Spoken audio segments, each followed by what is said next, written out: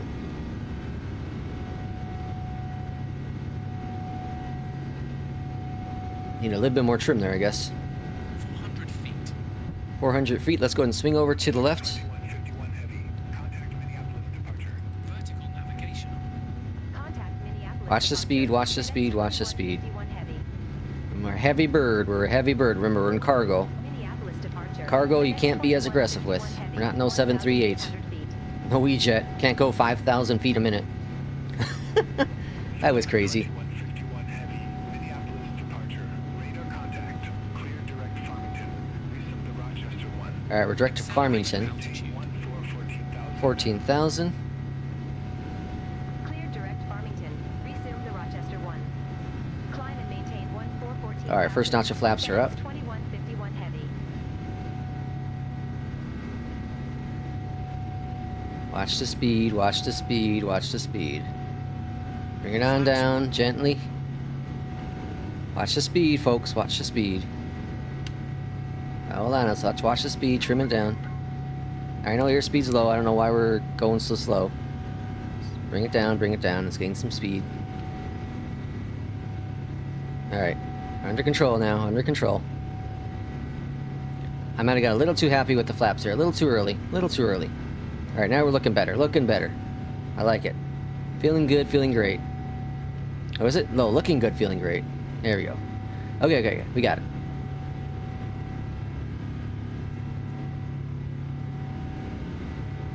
Last night I was messing with the camera to try to get a different angle.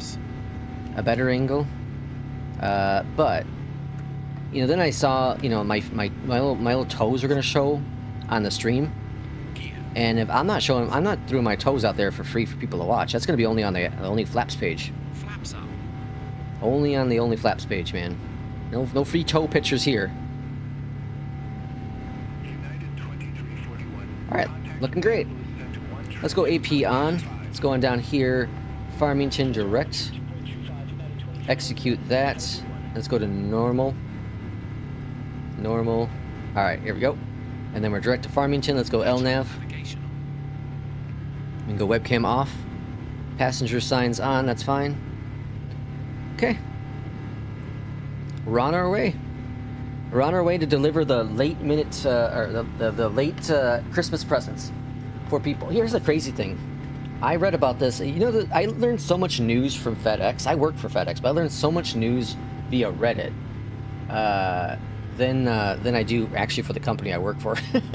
But anyways, on Reddit, someone was posting that there's a station, I don't remember where it was, somewhere in here in the U.S., that was going to be open Christmas Day and was accepting volunteers, you know, FedEx employees, volunteers, to work Christmas Day and man the counters for customers that want to pick up their late Christmas presents.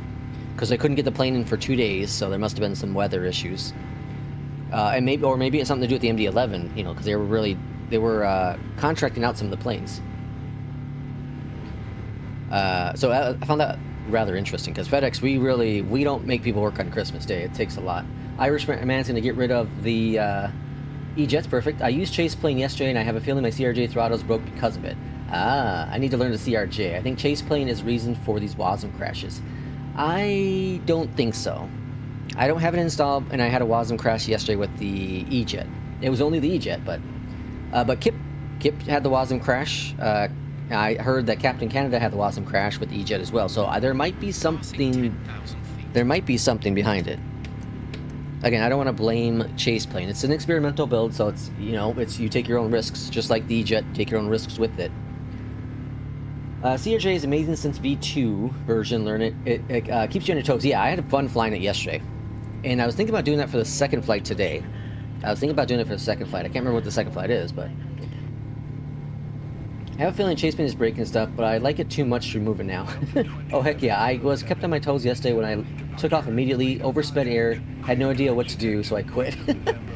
Adam says, after takeoff, just set the climb, always have your autopilot on climb and nav, and the VNAV function is funky, but a real RJ does not use it anyways. Yep. I posted a video on the tips and trips, hopes it's the right one. Yeah, it should be the ultimate. It should be the ultimate performance guide. The ultimate. I'll try that today, Adam, thanks. Enable VNAV option in the EFB. Can't fly without VNAV. I work for Southwest and I learned so much. Oh, you work for Southwest? Oh, nice. FedEx 2151 Heavy, passing 111000. Oh, wait, you said Southwest? 14,000 feet. Yeah. Southwest don't handle CRJ. That's cool. FedEx 2151 Heavy, Minneapolis Center. Good morning. Good morning. Look at that livery, man. Misty Apex nailed it. Thing is freaking incredible. Get a plane down there. So let me, where'd I put him at?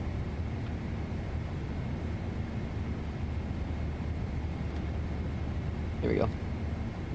I'll show you here on stream. So here, oh, that's gonna be weird. This way, yeah. Here is one of the handles for the Moza. So it has the little, you know, I don't know how well you can see it. It has the little reverser guy there. And the D-dents work because just like in the Bravo, so I don't know how well it's gonna work, but you see that little silver, wrong way, this way. That little silver screw there? That's what the Bravo has as well for its D-dents. That's what helps. That's where you feel the D-dents, you know, when you're doing your thing, right? And it works the exact same way. And then this guy here, this little reverser flapper guy here, that, I don't know if you can see it. I guess it's so difficult to do. Oh, this way. All right. So when I move the little reverser, it's so hard to see, but it removes this little piece here. This little piece here. And that allows it to go back into reverse. It's a very interesting design. It's a very good design. They feel good. I haven't set it up yet. I haven't tried it yet in the FENIX. But I like it. I like it. Now you do need to push it down all the way in the, you know, in the little slot, because else it won't work. But it's good bit. It's good quality build. They're smaller. They're smaller than like other ones. I'm sure some people will complain about that.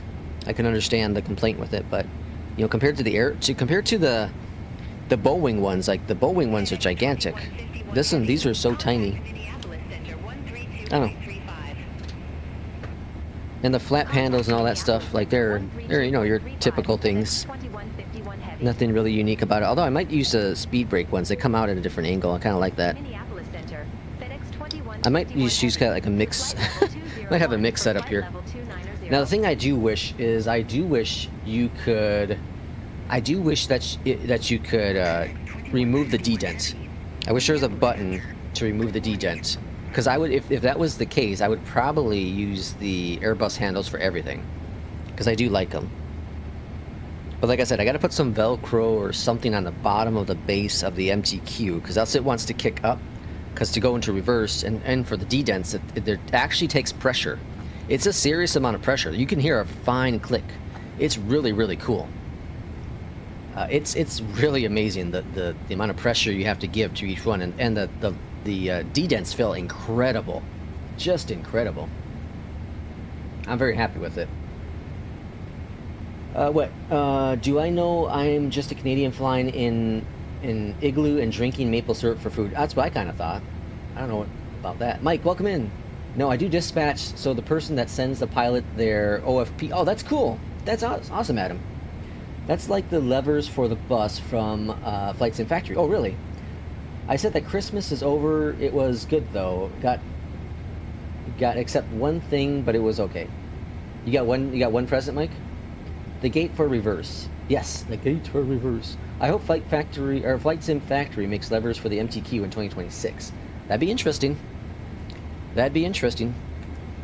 I don't know how difficult it would be for, you know, third party to make handles for it. Obviously I don't think it's going to sell, at least right now it's not going to sell as well as the honeycomb stuff, because the honeycomb stuff you can walk into a lot of stores. No, I guess not a lot of stores, but some stores, and grab it off the shelf. Apparently in a couple days Meridian, who makes well, who will be making some yokes and throttles, is going to have a showcase video or something, more details about their product. And I'm sure all that's going to be available at Flight Sim Flight Sim Expo in the summer. I would be surprised if it launches then. I'm excited to go there and just hopefully they have some live demos you can use. Not that I'm going to be getting rid of my Moza, because I absolutely love the Moza, but it's one of the things like I could have gotten that if I had waited patiently.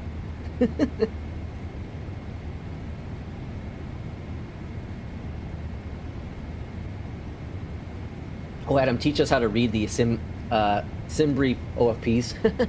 I got everything except one thing. I just woke up. Oh, okay. PT doesn't think Meridian will see the light of day. Really? I don't know. There's so much competition in the hardware world. Wow. With peripherals now. There really is. There's a lot of competition. Honeycomb was the best start for it all, because Honeycomb was very affordable, very, very affordable, and it still is very affordable for what you get, right? Super affordable. And then WinWing came in, and WinWing offers affordable stuff as well, and good stuff. The problem with WinWing, just like Honeycomb, is support. So yeah, it's good quality for the most part for what you get, and it's affordable, but you also have pretty much no support. So if something breaks, you're screwed. You know, I've seen so many reports of people contacting WinWing saying this is broken, and they send them a piece in the mail and tell them, here, repair it yourself. That's crazy. Meanwhile, I've heard stories of Moza, you know, if the Moza hardware breaks or something like that, Moza sends them a new one, and then you send back the old one. Moza will take care of you. Like, that's, again, you're paying though for that service. You're paying for that. You're paying for it with the price of the item. You know, I preached about Alienware and how their customer support is incredible. Well, you're paying for the name. You're also paying for the support behind that name. If something goes wrong with it, I know I can go ahead and get a replacement. You know, it may be refurbished, but nevertheless, it's a replacement. It's a working product. So that's what you get. That's the name of the game, folks. You buy cheap, sometimes you get cheap. Well, support. But you know, hey, Honeycomb, the Bravo lasted me 5 years, and I don't know when exactly those wires snapped. Probably after year 2 or 3 is when they probably snapped. The Alpha was good. The Alpha, you can definitely tell the wear and tear. I could have probably opened it and made some adjustments to make it all work, but 5 years and you know, whatever it was, 4,000 hours of flight time. I think the Alpha did its job. You know, 4,000 hours and no maintenance. I think the Alpha did its job. I think that was a win. You know, $200, massive success, massive success. I love how repairable the Steam Deck is. Oh, is it really? Is there a way to direct link to stream on your Discord announcements? Is there a way to a direct link to stream on your Discord announcement? Oh, with the event, there should be just a button. Like I don't think you can do it in Discord, but I think there's the button that there's a link. I think. I've never used it. I always say buy cheap, buy twice. Yeah, in case something breaks. Yeah. Me and my GSX were fighting yesterday, but I figured it out. I haven't used GSX in a while. Again, I'm gonna be cautious. Like I'll throw chase plane back in at some point, and it may even be today. It may be even today. It may be Sunday. Who knows? It's one of those things like when I start to get a little fidgety, then I kind of want to add more to the sim. But I'm gonna be really cautious for a while. I'm gonna be real cautious. I will say this though: if I see a WASM crash in the 738 or the 777. The FENIX, something like that. People have reported not WASM crashes, but issues with the FENIX too. And all that seems to be parallel with the release of Chase Plane. So, again, I'm not blaming them. It's an experimental build. Things are going to happen. But it's one of those things where you gotta trial and error is what all of it takes, right? Contact Minneapolis Center 118.85. When you put up an announcement for live stream, you can Contact Minneapolis Center you 118.85. can you have a FedEx link that we can press it? 2151 Oh, that takes you to Minneapolis Center, probably, FedEx 2151 heavy. Good morning. but Flight level it 290. generates a new link every time. It generates a new link every time, and I'm not quite sure how to make that all work. I'm sure you could, Good morning. like P2, yeah, like P2 saying, I'm sure there's a bot. I'm sure there's a bot, but that's just so much work. Right now I just make a event in Discord, and that should hopefully do what it needs to do. No Jay wants to know if we can send the link to the stream in your live stream to announcement. Jay, yeah, I'm sure there is. Oh, you do. You use a bot in your server. Okay, so there is one. Okay, PT, we'll have to work on that at some point. Mike says, I got the Steam Deck, yesterday and got flight panel. It's very nice. Ooh, nice. I never had a WASM crash in FENIX or in PMG. In the builds, though. Yeah, I haven't had one in... The last WASM crash I've had in a PMDG product was when I was using the 737-700, which isn't supported. I think that's the last WASM crash I've had in the PMDG. I don't think I've ever had one in an official build. Any builds, obviously we know that. FENIX, I've never had a WASM... Well, actually... FENIX, I never had the WASM crash, but I've had the FENIX bootstrapper crash, which then you can't fly. The plane's just... None of the instruments work, so it's pretty much just a WASM crash as well. I've had that happen before. It's been a long time, very long time, but I've had it happen before. The CRJ, I've had WASM crashes.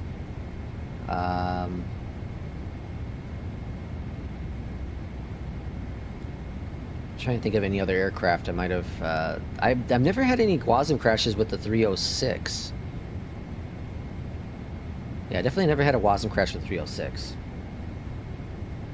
Steam Deck is awesome. Have the XL with flight. Oh, hold on. Oh, Stream Decks. Sorry, Stream Deck. Now I got the R in there. Stream Decks are awesome. Have the XL with flight panels, but I was talking about the Steam Deck, which is a gaming console handheld. The Steam Deck's cool. The Steam Deck is cool. It's one of those things, like, I don't know. Like, I was looking on the Facebook Marketplace yesterday, and there's a company that must have bought, like, bulk stock. Because, well, there's two, or people, I guess, but they have bulk stock of the the Honeycomb XPC Alpha, right? So the one that works for the Xbox, they have that one in stock, and I wasn't looking at that. I was just curious about what kind of flight sim gears in the area, just out of curiosity. But I did see that they have another one that's nearby us has a racing stand. A bunch of those in stock. It's a GT whatever racing stand. It's meant mostly for like racing, sims, of course. But it would work for a flight sim setup. And I was considering that as an option. It's like $50. It's dirt cheap. And those retail for like $150. So it's a really good pricing. It's one of those things like I would like to do it and go full-fledged, start building a cockpit, around the setup. Because I really haven't done much other stuff on the like gaming on the PC.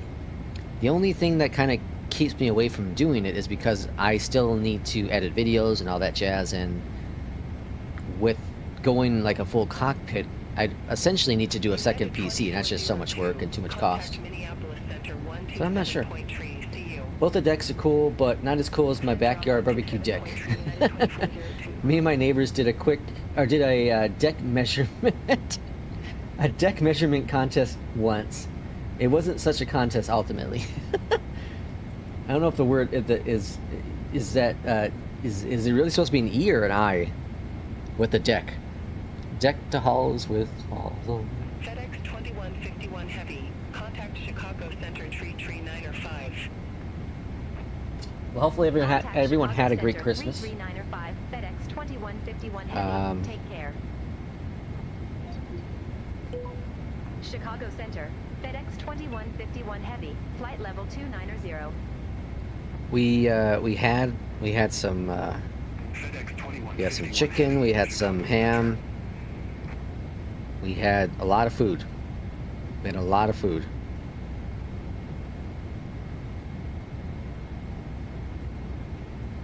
A lot of leftovers. So we have food for today. We have there might even be enough food for tomorrow. Just some leftover scraps, but we have a lot of ham left. I have a couple chicken. Oh, I gotta make some chicken. I still have some chicken I gotta make, but we have some chicken left. Plenty of mac and cheese. My wife over salted her mashed potatoes, so I think she threw away most of that. And we have some bread and stuff like that left. But yeah, we got some feast left. Typically, we don't have leftovers when it comes to like Christmas or Thanksgiving meals, because normally it's just the three of us. But we had a guest over, so I made a little bit more than I normally do. Plus, we normally just do one type of meat. But my wife was set; she wanted ham, so we did ham, and I wanted chicken, so we made it both work. Me and my buddies did a measurement contest once also. Oh wait, what are you talking about?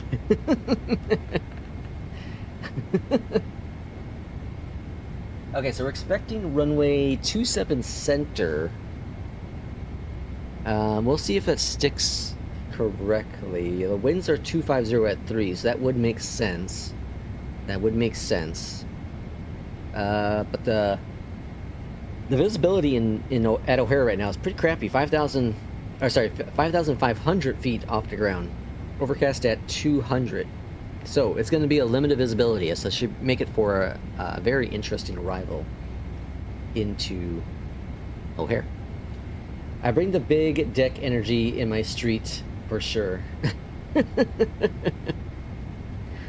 Jesus. the big deck energy. FedEx 2151 Heavy. Contact Chicago Center 13. My wife did buy me something really cool. So I do collect Legos. I think we talked about it before. FedEx 2151 Heavy. Let me see if I can find a picture of it. Chicago Center, FedEx 2151 Heavy, flight level 290. Ah, here it is, yeah. I didn't even know this was a thing. But my wife bought this for me for Christmas. This is part of the Christmas present. So we got the Leonardo da Vinci. Da Vinci's flying machine. That's pretty freaking cool. So I'll put that together at some point. But I think that's really cool. That's really big. That's really awesome.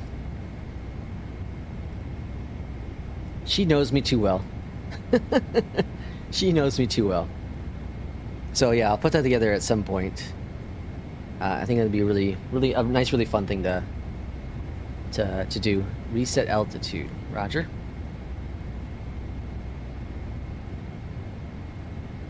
What are we gonna do for the arrival? I'm putting 11,000 for now. Okay, that should be good. Top of descent should be coming up any moment now.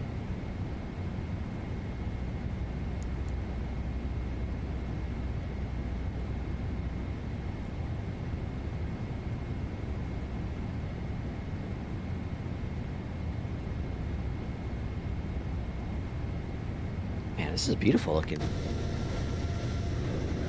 Look at that.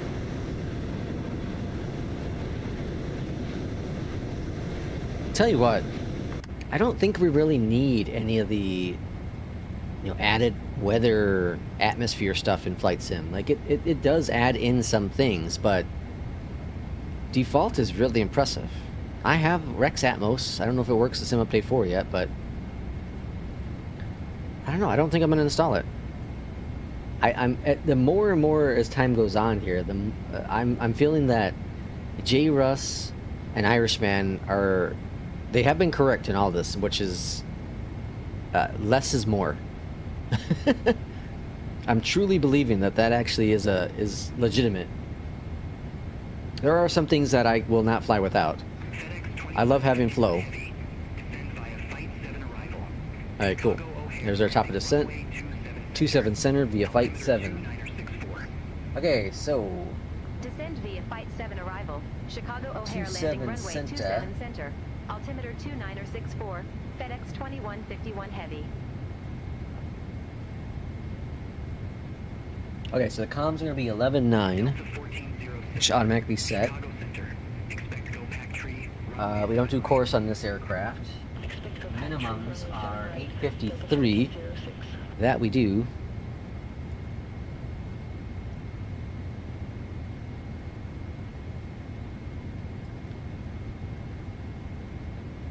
Alright, 853 in the box there. And that's got all I have to do now is update first officer. 853. Whoops. 850. God dang it. 853. There we go. Okay, that's it. We're ready to go. We'll be on the ground here within the next what, 20 minutes, give or take. Although it looks like we have a long way to go yet. Let's see what's our progress here. We have 153 nautical miles to go. We're supposed to be on the ground at 15:16. Oh, so we got about a half hour yet. Okay. We've only been flying for 36 minutes. We'll kind of see how things go. We will do a second flight, that's for sure. And then we won't be flying tomorrow on stream, but I'm planning to stream Sunday morning. Chicago Center. United 262. Um, Descending via Flight 7. Flight level 222. Highly, well, maybe Monday night, but Tuesday for sure. Brickyard 3546. Turn left. Maybe a stream Wednesday night and New Year's Day, and then probably not again until maybe the following Sunday. Maybe, we'll see. I'll try to get Latest information is some streams in next week. It should be a lot more plausible than at recently. 3, we are flying the ILS approach. The final approach Delta course is 1406. 270. The minimum altitude is 5.3. What do we think the next big update, or the next big add-on's gonna be that comes out? Whether it's an update to a plane or a new utility or a brand new plane. What do we think the next big release is going to be? I don't expect the Neos from FENIX for a few months yet. If I had to guess, I would say March. March should probably be the earliest. I'm expecting the Neos. Service Pack 1 for the iFly, I don't expect that until March either.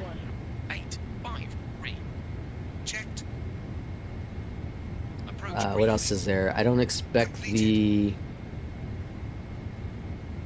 There's a new RJ, right? The Fokker, the new F1000 or 100, whatever it was. That could maybe come out in February. DMB-11 got pushed back, but that could come out in January. I could see that maybe being in January.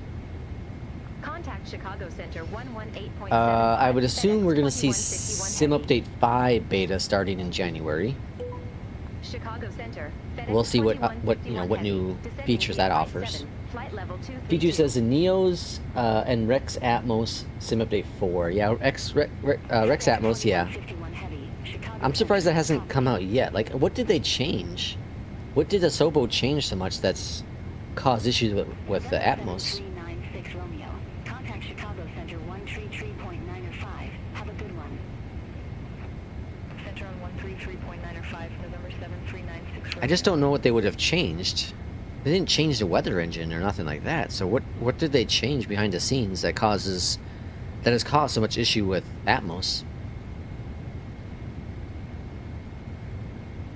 I was looking a little bit more yesterday at that, what's it called, the Passengers X?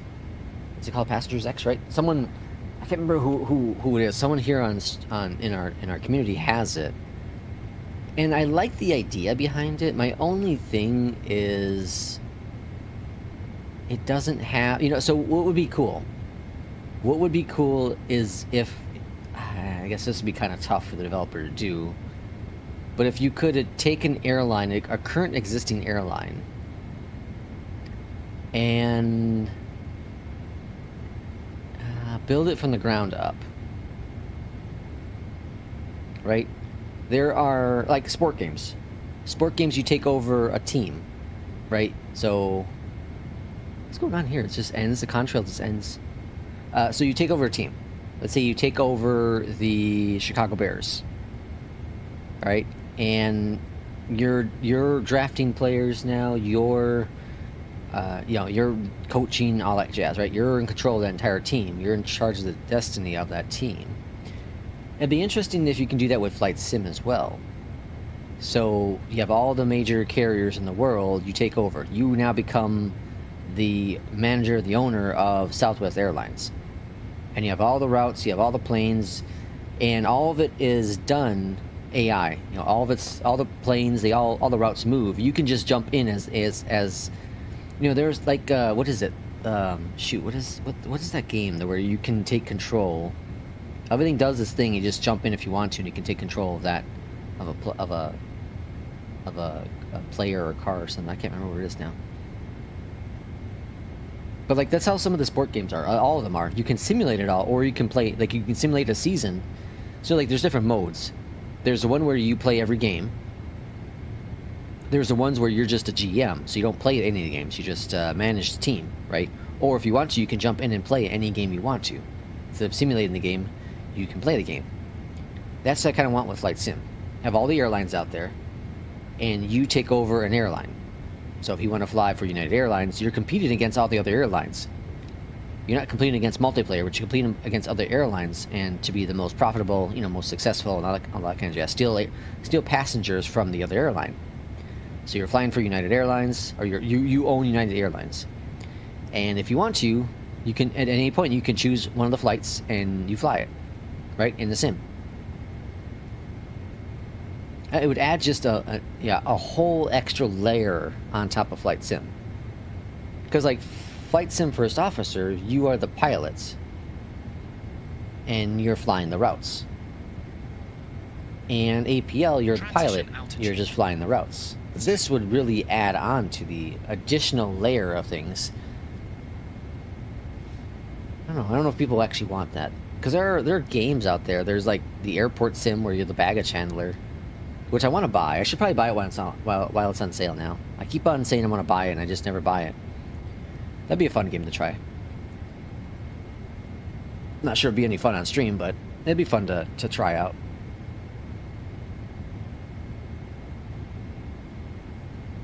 I'd be curious to know what people want out of their career mode. Are they happy with like APL, Fly the Line, NeoFly? You know, these add-ons that just put you're just flying, you know, you're just flying the routes. Or what do they really want? I really like the idea behind Fly the Line. It was so limited. You know, now they've extended it a little bit, so the grind is a little bit more grindy, but when it first came out, 50 hours and you've got everything, right? It'd be cool if in Fly the Line, see, I don't know, that'd be tough though to do, because not everyone owns a regional aircraft. I was gonna say, like, you start off as a first officer, right? And you can only fly the CRJs and EJETs, that kind of thing. But then you would have to own those planes in the sim, so it limits your ability. I'm trying to think of a way to do it. Fly any plane you want, but you can only fly X number of hours per week. And the more you fly, or sorry, the more weeks you go by, the more hours you add in. Maybe that could be a thing. Like, not real world, but like in the sim. So like every week you can only fly 20 hours, you know, simulated hours, right? Or whatever the number they want to come up with. But if you go over that, which, sorry, you can't go over that, but every time you fly, you add on to your ability. So like if you fly 20 hours, you can now you add an hour every 20 hours. So now you can do 21 hours. And then do another 21 hours, you can now do 22 hours, something like that. I don't know. I'm trying to think of a way to make it gamified. A goal in sight, but nothing that would be grindy. Something that would add more of a challenge. Because APL does this job extremely well. It's real world routes that you fly. But there's also the community aspect of it, which is the big selling point to me. Now I'm trying to just think of what I would want in a career mode. The perfect pair was Flight Sim, sorry, not Flight Sim, Fly the Line and APL. Combine them together, I think you have probably the best career mode.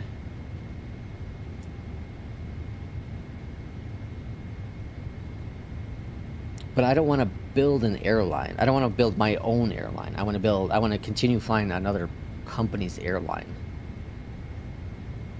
So that's where the Passengers X thing doesn't really interest me.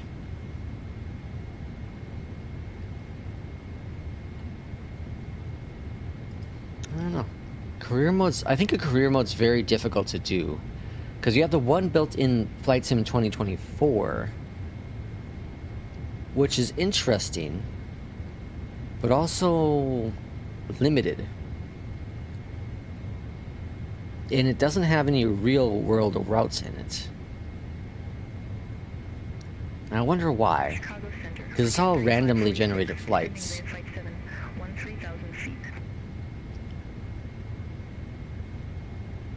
And there's no leaderboard, right, with the career mode. I think if they added a career, or if they added a leaderboard to it, it might be better.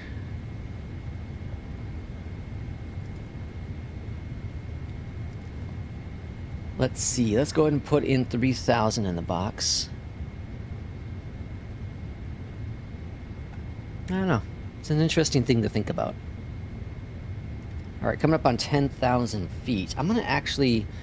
So right now I'm using my Rosefire for the lights with this aircraft. I might actually switch it back over to the Moza. I'm not sure if I like the Rosefire for the lights. Contact Chicago approach, United 532. There's 10,000 feet. So landing lights, taxi lights are all on. Minimums checked. Minimums Lights checked. Altimeter checked. 2965. Set. Oh, stop it. Stop it.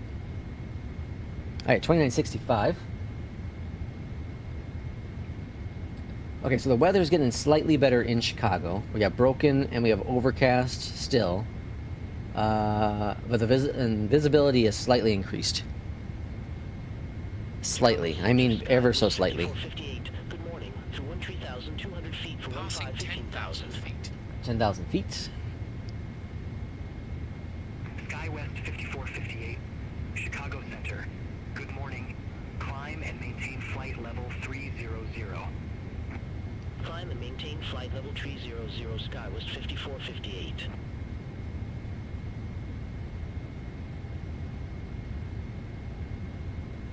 United 2341. Contact Chicago Center 120.35. Take care. Contact Chicago, Center 120.35, United 2341.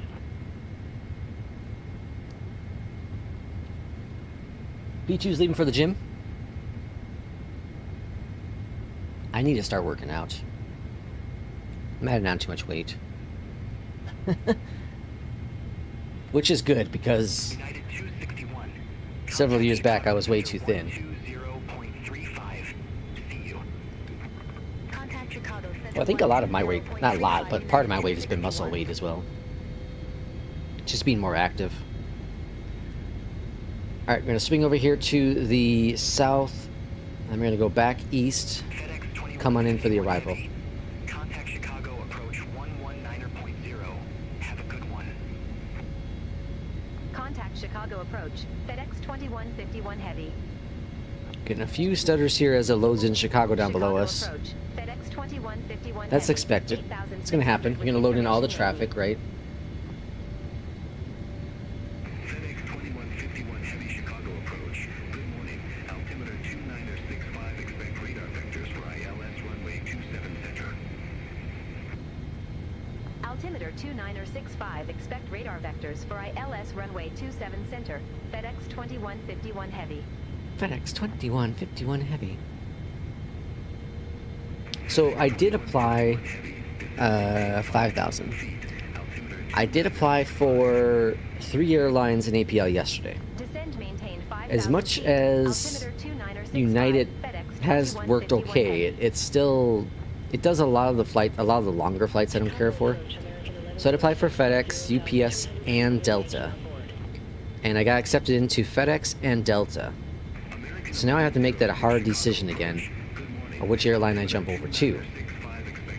We were with Delta for a while. My issue with Delta is that Delta is primarily East Coast, and you're either flying out of Minneapolis or you're flying out of Atlanta.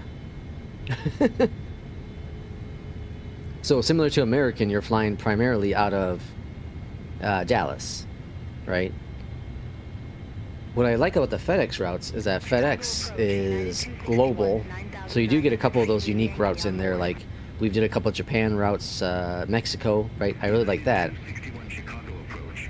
And honestly, I'm now just using APL. I'm not even flying the official airline planes anymore. I'm just using APL as routes. I'm just using APL as routes, and then I'm going to change the ICAO code to whatever the hell I'm deciding to fly. And now that we have our own livery, right? I'm just using pretty much our livery with whatever. If we have a livery for the plane, I'm just using our livery for it. Which eventually I'll get one for the 170. I need to get the 777-200 still at some point.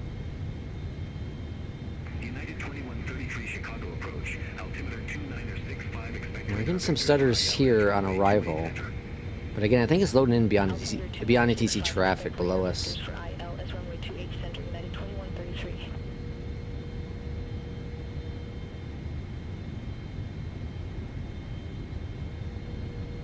The frames are down to 90, back up to 100. Yeah, so it's loading in some stuff. It sounds like there's an awful lot of traffic down in Chicago. We've catted heading 340. Expect radar vectors for ILS runway 28 center. Brickyard 461. Brickyard 461. Turn right. You know that issue I've seen happen with the iFly, where the primary instrument will like have this massive delay, like the frames drop off. Turn right, heading 340. I've seen the same thing. I seen the same thing happen with the EJET yesterday. Brickyard 461. I think it was yesterday, where it went in half, and I thought at that point that's where I thought the WASM was going to happen, but it didn't happen. So now that leads me to believe that maybe it's a flight sim issue. Expect radar vectors for ILS runway. But I've only had it happen in 2 planes. I've never had it happen in any other plane. United 2341. Descend and maintain 3000. Now I've had the map here. I've had this in this plane and the 738 go like in slow motion, where it's not nice and smooth like it is here. It's like, I don't know, 10 frames per second. It's really interesting. I've had that happen before, so I wonder if that's a very similar issue. Turn left, heading 325 2000. So yeah, more and more I think about it, it might actually be a flight sim issue and not so much an iFly issue. I've seen it more than ever happen with the iFly. Alright, 3,000 feet. Descend, maintain 3,000 feet. FedEx 2151 heavy. Okay, so on landing, we're going to exit to the left, I believe. Yeah, exit to the left. Cargo is way on the other side, so we'll make a decision where we're going to park at Turn right, heading once we land. 1391.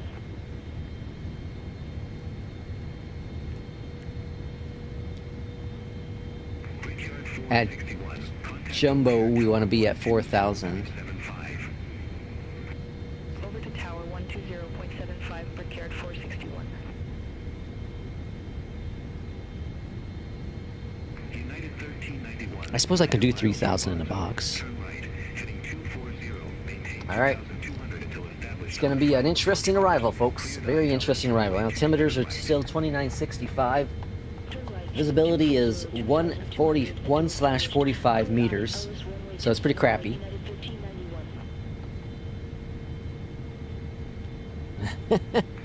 Oh boy. I'm glad we're in this plane and not in the EJET. That's what I'm saying. I'm just glad we're in this plane. I've also had issues with the EJET trying to be center line, so I was blaming that on the 738s.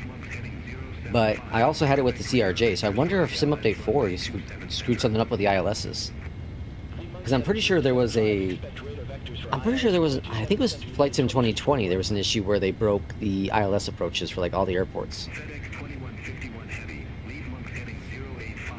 085 on the heading. Okay. Leave Monks heading 085. Expect radar vectors for ILS runway 27 085 FedEx set. 2151 heavy. Walked out the gym and got hit by a gust of -20 wind. Jesus.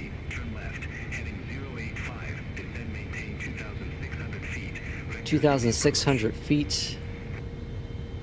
Turn left, heading 085. Descend, maintain. Yeah, it's nice out here. 2,600 feet. Here in the FedEx Chicagoland area. It's pretty nice out. 2151 I haven't been out today, but I hear it's nice out.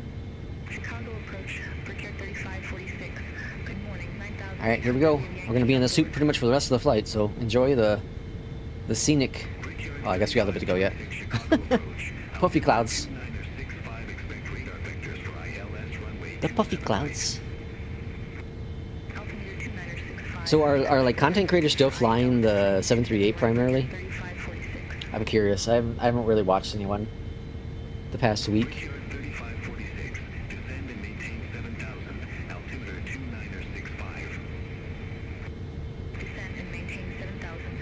It is funny how that works. Like not all of them, the ones that got access to 738 early, that's all they were flying. And then all of a sudden it comes out, did they stop? Turn left, heading 010. FedEx 2151 heavy. 010. I'm going to maintain our current rate of descent. I kind of like where we are. I think this should work just fine.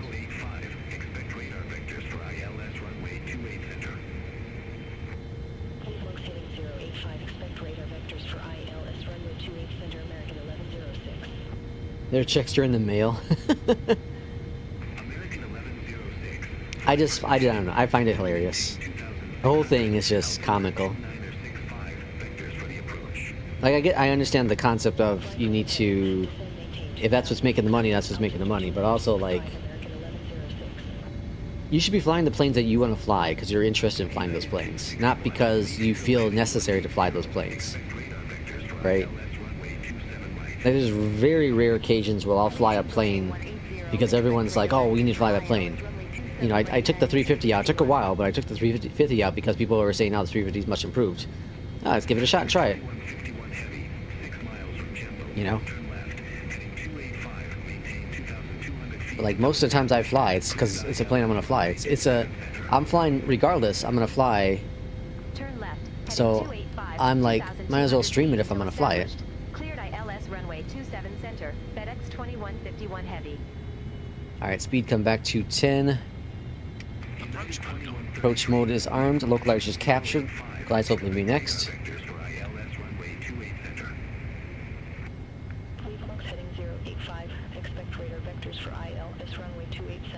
We're 14 nautical miles out. Alright, let's go to approach mode here. Over to tower 2815, United 1391. United 532, turn left, heading 355, vectors for the approach. Let's go first notch of flaps. Glide Turn slope left, heading alive. 355, United 532. Man, I just got like tired all of a sudden. I slept pretty good today. Man. Alright, coming down.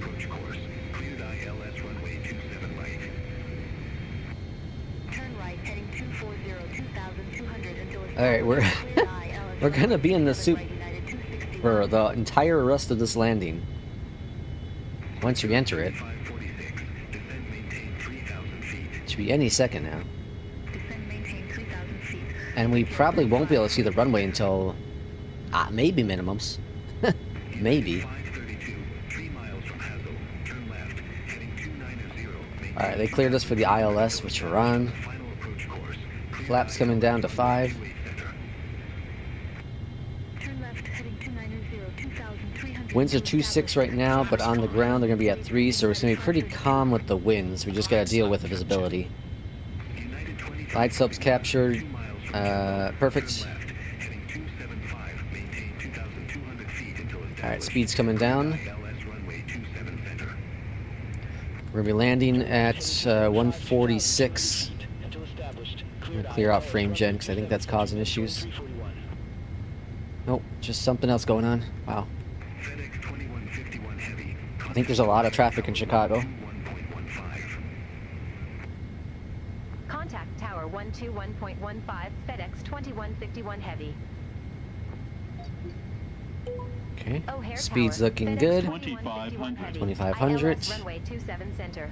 Alright, it looks like we're entering the soup at about 3,000 feet. FedEx 2151 Heavy, O'Hare Tower, wind 275 at tree, runway 27 center. Webcam's on for your amusement. Runway 27 center cleared to land. FedEx 2151 Cleared to land. Heavy. Gear down. Gear down.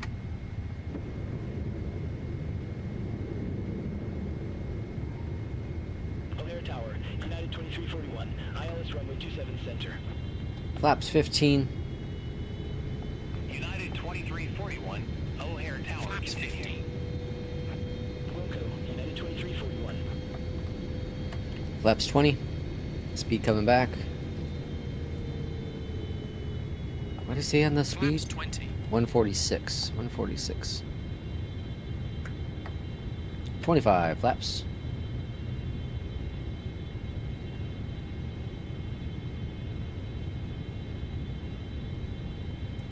Speed brake. Speed brake. Armed. Armed. Gear. Cat 3 landing. Checked. Flaps. Set.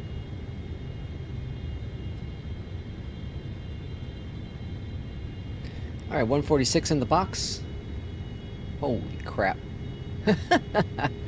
Alright, 3 nautical miles out and nothing in sight. I can see a little bit of the ground. Yeah, it looks... I don't know. This must be worse over by Lake Michigan. Cabin crew prepare for landing. Cabin crew, get your butts in the seat. It's about to get real. Minimums. Minimums? That's not minimums, is it? No, 853 is minimums. Alright, so I can see a little bit of the ground. Uh-oh, checklist. Let's see. That's all good. Normal. Altimeters are checked, set. Speed brakes, flaps. Override checked and set. Looking good. Alright. Looking good, I think. Oh boy. Okay, okay, I see Pappies. I see Pappies. That's good. That's a good sign. Alright, AP's off. My aircraft. Approaching minimums. 200. Minimums. Landing. Little high. 100. 50. 30. 20. 10. Get her down. Touchdown. Alright, might have been a long landing. Might have been a long landing. Reverse normal. Reversers.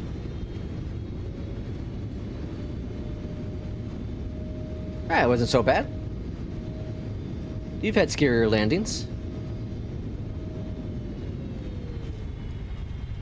Alright, we'll exit here to the left of us. Welcome to Chicago. FedEx 2151 Heavy. Flaps coming up. Exit left at Echo 1.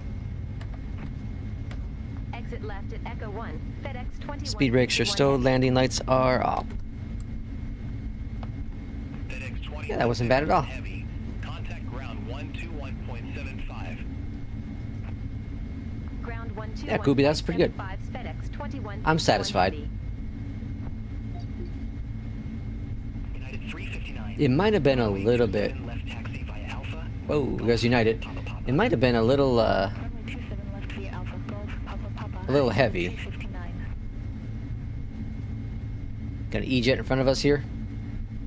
United 359. Hold position for company traffic. I'm just crossing. Hold position for traffic. United 359. United 1656 Heavy. Contact O'Hare Tower 133. Wow, yeah, it is pretty crappy. I don't know. Contact Tower 133. Like I said, it must be 1656 Heavy. the lake effect to making it worse in Chicago. United 359. Like it's not. Continue taxi. It's foggy outside now, but Continue taxi. United I 359. feel like it's. Well, maybe it is about the same.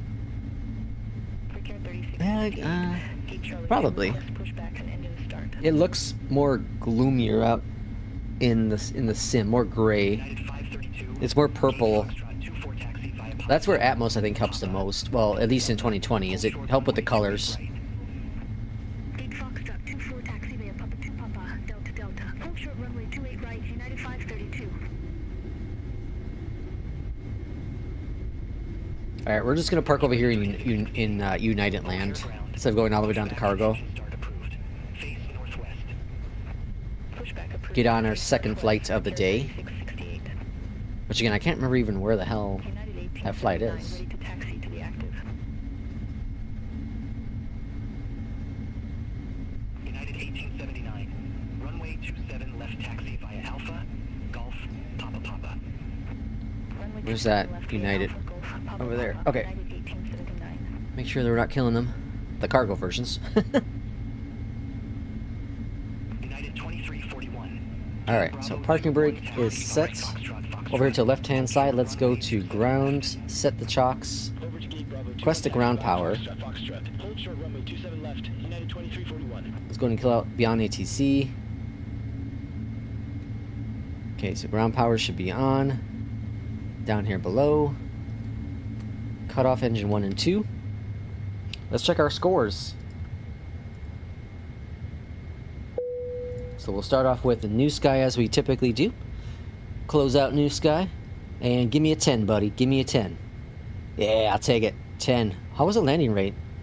250. So we're within the range too. 485. Oh, we're damn good with the threshold. Right in the middle of the pack. Okay. Holy crap, look at the money. $113,000. Cargo makes so much money. That's crazy. Okay, so we made a killer with that one. And what would we get with APL? APL is saying another 100. Very good, very good. A 258 on landing. I'll take it. All right, our second flight today is going to be Philadelphia to Boston. Ooh. And that one I'm going to take the CRJ on. Since it's been a bit since we've done a CRJ flight, I'm going to take the CRJ out on a stroll here. Okay, let's go ahead and get out to the main menu.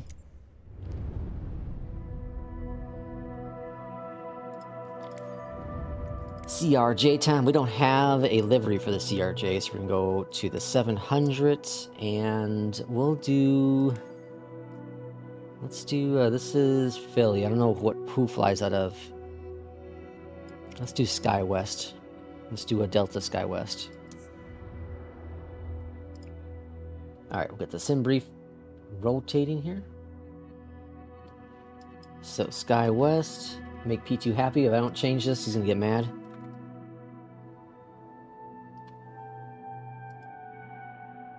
Okay, and then 9 left for the departure runway is what we're expecting in Philly. I just took off, or I just landed in Philly in the sim. Philadelphia. I think I'm using the Flight Sim Studios, Philadelphia. 9 left is down over yonder. Where's it? Right there. Okay, so let's see. We're going to park right here. Hope we get that runway. And then 33,000. Alright, jump on in.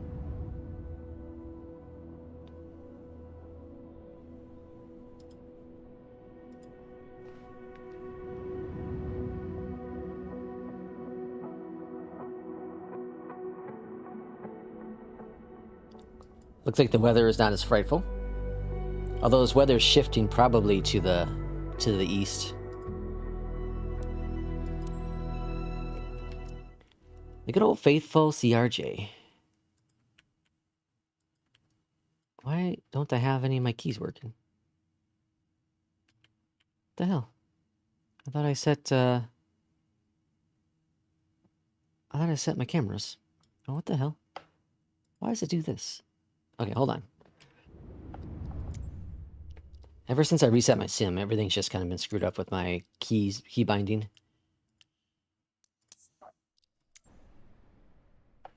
Okay.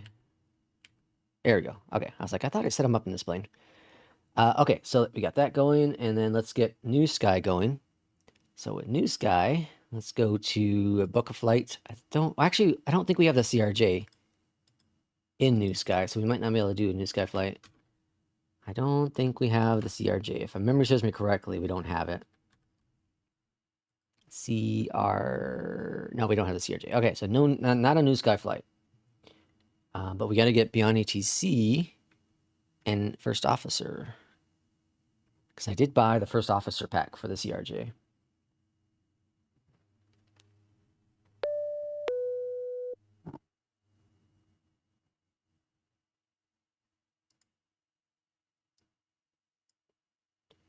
All right, connect that with Beyondatc, CRJ. I'm going to guess 5,000 feet on departure. Start. All right, First Officer's doing his thing over here to the left-hand side. Let's go and get this plane going. Arrows. Soft.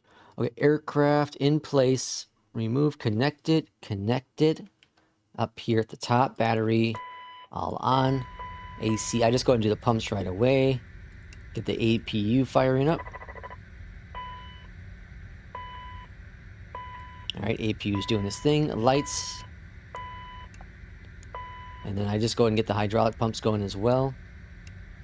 And then we want to get the seatbelt signs. No smoking and armed emergency. And then actually let's go down here. Let's go to nav. Nav. All right, back over here to EFB. Go to flight plan, import, send, set payload. Under performance, just copy, set, and set. Back over here, let's go ahead and get the overlay updated as well. Okay, execute on here. Go to index, position init. Next page, grab the GPS. Previous page, drop the GPS in there. Flight plan, it should all be good to go. We're going from Philly to Boston. Performance is 330 on the cruise. Brought in the fuel. And then we'll put in our departure information. Philadelphia clearance, SkyWest 2990, ready for IFR clearance to Logan.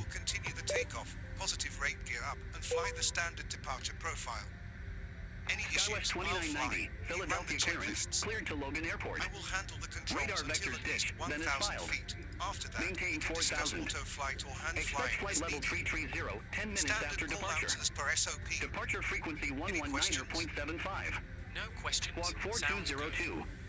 I'll monitor V-speeds. Call out deviation. 4202. Ready to assist in Clear case to of any Logan issues. Airport. Radar Ready for vectors ditched, departure. then is filed. Maintain 4,000. Expect flight level 330, 10 minutes after Passenger departure. side. This iFly profile works frequency really well on pretty much every single 119.75. aircraft. IRS Squawk selectors. 4202, SkyWest 2990. Arrival is 33 SkyWest left. 2990, read back correct.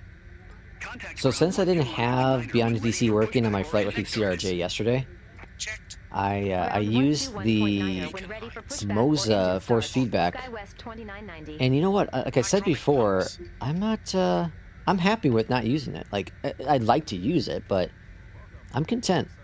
7.5 on the trim. That's already set. Perfect. Okay, I think we're ready for pushback and engine start. Over here to the left-hand side, let's go to aircraft. Remove all that jazz. That's it. That's all it takes for the CRJ. Philadelphia ground, SkyWest 2990, ready for pushback and engine start. It's an easy, fun plane to get going. SkyWest 2990, Philadelphia ground, pushback and engine start approved. What the hell? Face southwest. Pushback and engine start approved. Face southwest. That's SkyWest weird. 2990. Okay, so facing the southwest. Please take a moment to look around in order to familiarize yourself with the aircraft. Yeah, okay.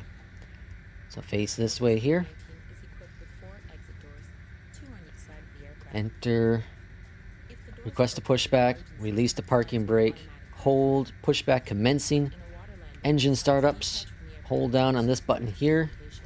And it's going to start engine number 2. 2 in the exit. We're going to watch the rotation. When open, It's right here. Once this gets to 20%, we're going to introduce some fuel. if needed, lifelines are located in overhead compartments above the window exits. In a water landing, do not use the 20%. window exits unless advised by a Fuel. crew member. All 6 exits are Alright, engine number 2 is firing up. Remember, they may be behind you.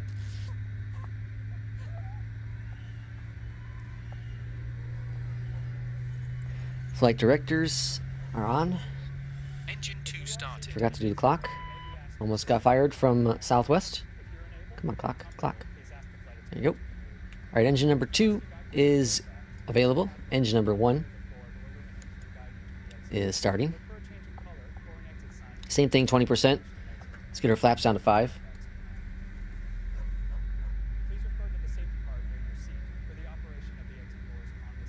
And there's 20%. Introduce some fuel.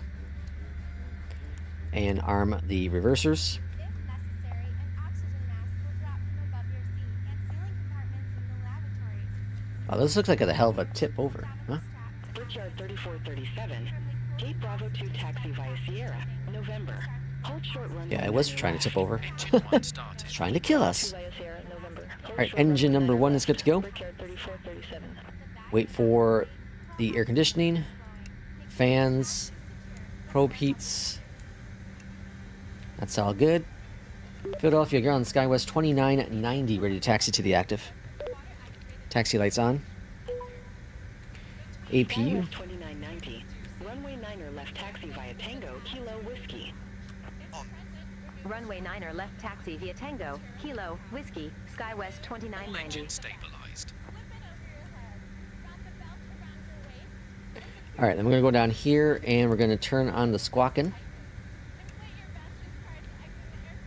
And then we're going to go to standby 1, stab trim, mock, yaw dampers. And then we're going to go to the map over here, switch this over to weather for now. We can see that's all green now, except for the white, which is good. And we're taxiing via Tango Kilo Whiskey. Tango Kilo Whiskey. So let's go ahead and bring up the throttles.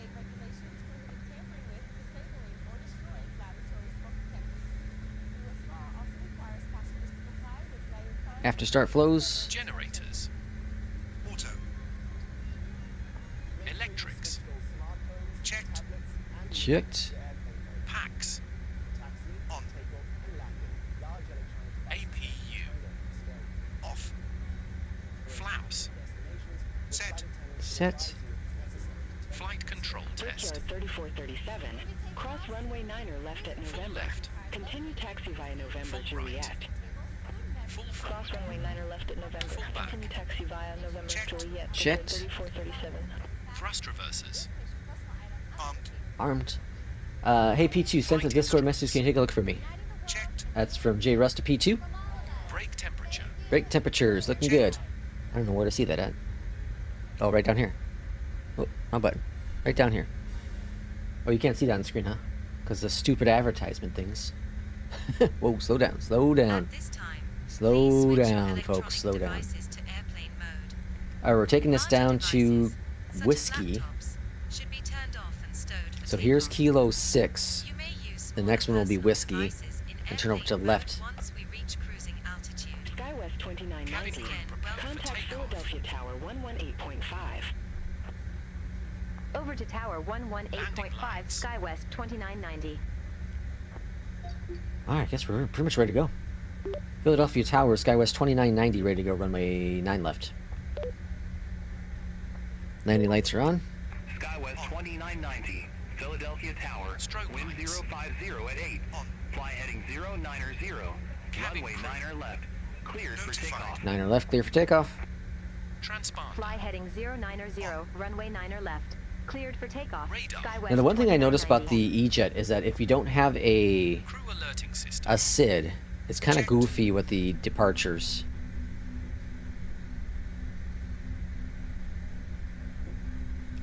Alright, lining up on the runway. So, as Adam said earlier, bring the throttles up. There's climb dedents. There's toga. Let's go fly. Departure 090 for the heading. So we're just going to maintain pretty much runway heading here. Alright, heading, selected. speed. Readjust trim.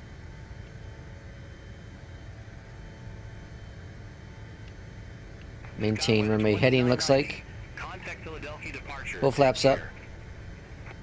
Flaps up. Contact Philadelphia departure. SkyWest 2990. Let's bring that speed indicator up. Acceleration altitude. Checked. Philadelphia AP is departure. on. SkyWest 2990. Good day. 1,000. Alright, go down here. Turn off the reversers. SkyWest That's it. 2990, Philadelphia departure, radar contact. So one thing is, Climb and maintain you know, with the CRJ is it's highly recommended to go into autopilot as soon as you can. Climb and maintain 16,000 It's just feet. there's a lot Altimeter of 3026, it's a SkyWest lot more to, 2990. of a Reversers. lot more stuff to handle with this aircraft. Crew SkyWest alerting system. 2990, turn right, heading Checked. 115. 115. I know people are gonna say that's gonna be cheating, but ask CRJ pilots and they tell you they typically turn on the autopilot fairly quickly in this aircraft. It's a lot of stuff going on. Good morning, Matt. Welcome in. Happy Friday to you. Happy day after Christmas. I was gonna say Thanksgiving. Happy day after Christmas. Hopefully you had plenty of good foods and good gifts. We're on our second flight today. First flight was pretty good in a gloomy Chicago. Took off from Minneapolis to Chicago in the 777. And now we're going in a tiny, tiny plane, a little tuna can of the CRJ 700, departing from Philly on our way to Boston. On our way to Boston.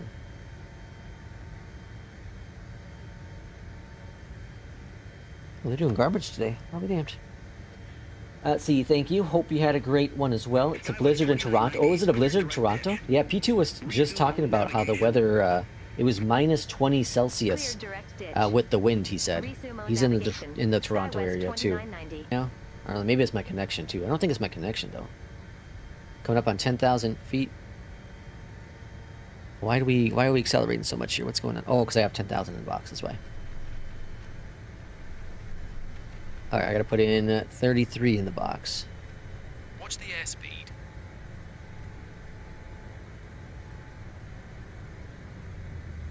Alright, bring that speed down.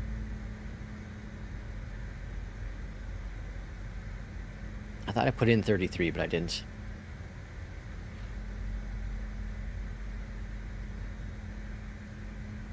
Alright, 270 in the box. Climb mode and speed. Alright, now we should be cooking with gas. My snowblower battery is charged. 10,000 feet. Very welcome in.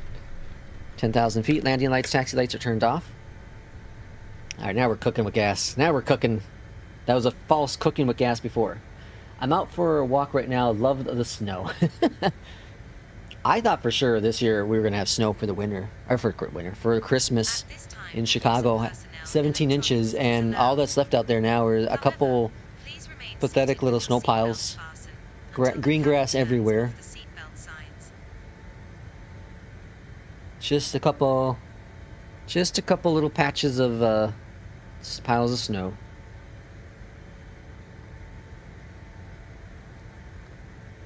But like, you know, like I tell people, I'm fine with snow. I hate the cold.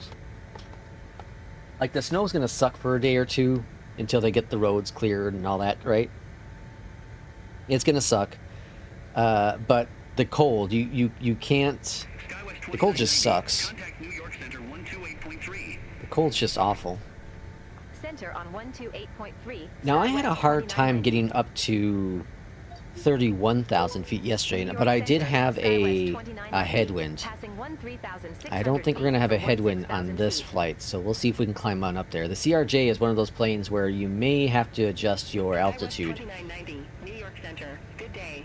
I think SimBrief gives it a little too much to work with. Or, you know, thinks a little too much of the CRJ. For me, anything above like flight level 310 seems to be a challenge when in a CRJ. Alright, coming up on 15,000 feet. Alright, so our ETA is about 50 minutes we should be on the ground. We're expecting runway 33 left right now. Hopefully it stays that way because it could make it a pretty easy arrival. Frontier Flight 3056, New York Center. You just gotta stay ahead of this plane. Stay ahead of it. It's a fun plane. Just gotta stay ahead of it. Alright, let's go over here. I'm gonna hide this guy for a little bit. And then we're gonna bring up the map. There we go. Zooming on in a little bit. Or out. Go. Alright, coming up on 18,000 feet in just a few moments. I had a bad WASM crash yesterday in the A350. I watched a little bit of 757 Spy, and he was flying the 350, and he had a WASM crash too. I don't know. I kind of want to test it, but I'm not quite sure. I need to get a baseline, and I guess I'm getting it right now. So I haven't used chase planes since. Transition altitude. What day was that? Checked. Thursday. No, what's today? Today. See, now I'm so confused what my days are. Today's Friday. Chase plane was on. Monday was I uninstalled all that stuff. So I flew Tuesday. Hold on now. Yeah, I flew Tuesday, flew Wednesday, flew Thursday. So that's 3. This is not day number 4 of flying without chase plane. And I've only had the one WASM crash, and that was in the EJET. So I have a baseline right now, and I've flown in the 738, the CRJ, the EJET, the 777, no issues. So I guess the only thing to test now is to hop into the 350 and see if I get a WASM crash. I guess that's probably what the plan to try. I was thinking about trying the 360 today, the premium edition. But I'm sure that bug's still there. Again, I'm not blaming chase plane for the issue. I'm not. I really am not. I'm just saying that there might be a little bit of a parallel there. There might be something that's. I'm not quite sure. I don't know how chase plane works. Right? I don't know how any of that software works. I don't know if they use SimConnect or if something's being overloaded, maybe. I don't know. I have no idea how it works. All I know is it's really cool. It's very cool. And obviously they put the experimental tag on it for a reason, because there are issues still with it. Like P42 is one of the good developers that they release things, they typically don't release things under the experimental tag. But obviously the demand was there for chase planes, so they felt they should release it. And people are happy with it. I was happy with it. I was blown away. I was like, wow, this is cool. But if I had to pick between chase plane and flow, I'm picking flow. It's just nice not to have this menu up here at the top. It's nice to have access to your menu and customize it however you like. I guess I can get rid of this fuel. I don't need that no more.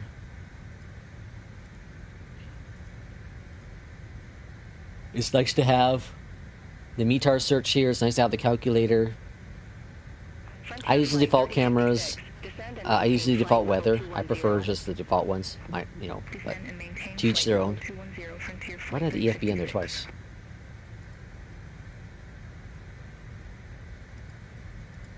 I have to do a lot more. I'm just lazy. I'm just lazy. I haven't done much with flow yet. Alright, 23,000. But maybe I'll install chase plane tonight or today. You know, we'll see. We'll see. I can do some laundry today. That's about all I got to do. That's my adult stuff today is laundry. SkyWest 2990. Contact New York Center 118.9 or 75. Jay, try the max frame rate thing I mentioned. Contact New York Center 118.9 or 75. What's going on with Jay? SkyWest 2990. Let's see. New York Center, SkyWest 2990. Climbing flight level 241 for flight level 330 direct NA. SkyWest 2990, New York Center.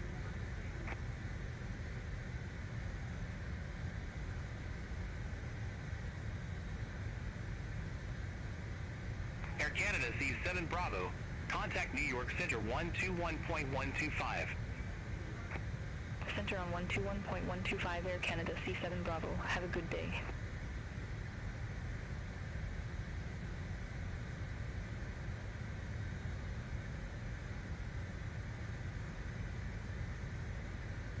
Okay, so I see Jay, you're working with the auto FPS stuff. Okay.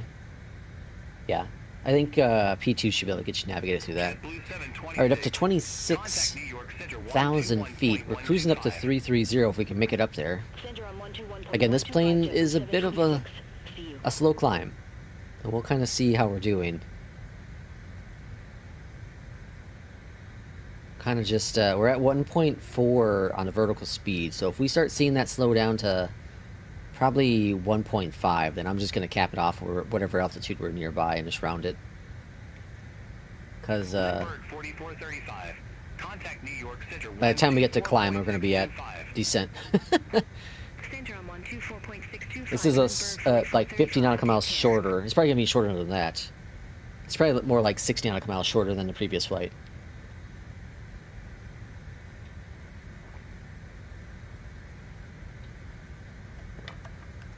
And I'm going to end today's stream on just 2 flights. I thought about doing a third, but my wife will be home in about an hour and a half or so. So we'll probably talk about her work day and kind of go from that point. 27,000. Yeah, so we're 1.3 now, so we dropped 100. We got 6,000 more feet to climb. And see, we're maxed out pretty much. We're 8.7 on our climb, so there's nothing we can do. It's a heavier plane because we got our passengers in the back, right? We got the cargo. The air is a little thinner up here.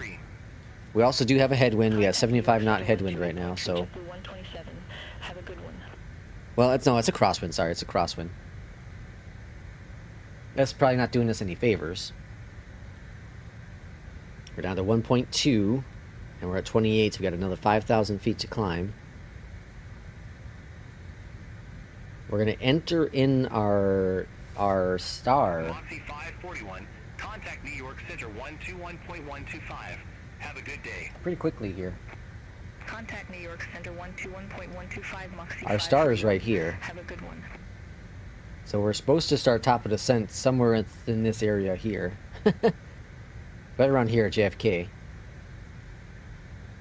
So again, we'll probably be entering our cruising altitude as we're preparing for descent.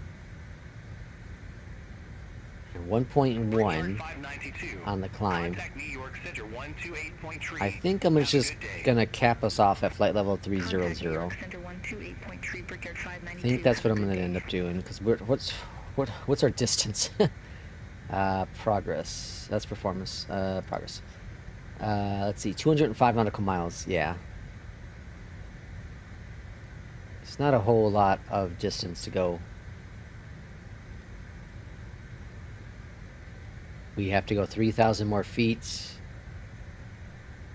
And now we're at 0.9. Expect tree, runway tree left. We'll expect Roebuck 3, runway 33 left, SkyWest 2990. And 0.9 on the climb. Yeah, we're going to cap off at... I'm going to just put us at 3,000. Or 30,000, sorry. I'm going to cap it off there. New York Center, SkyWest 2990. We'd like to maintain flight level 300.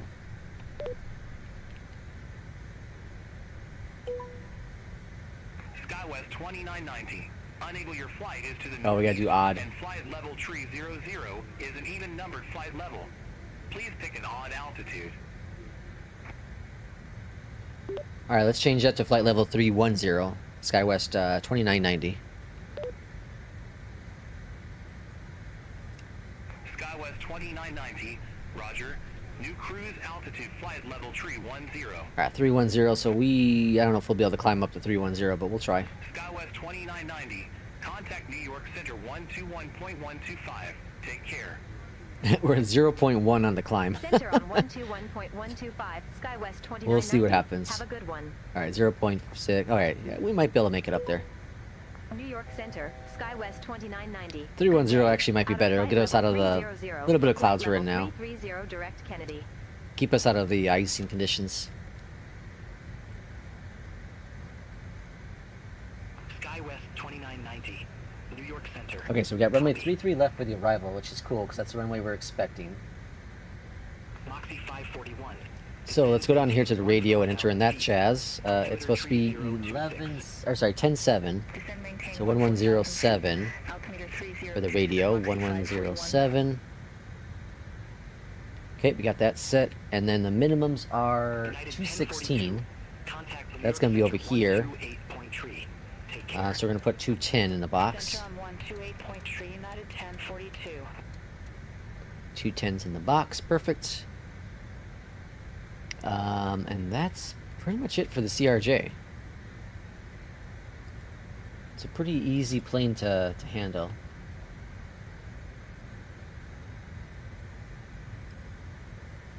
JetBlue 726. Okay. Contact Boston Center. And top of climb is at 58. Or sorry, top of descent 57. So in about 8 minutes, we'll start preparing for our descent. You can see here on the screen, the top of descent's right here. This green. This is TOD. You can barely see it, but yeah.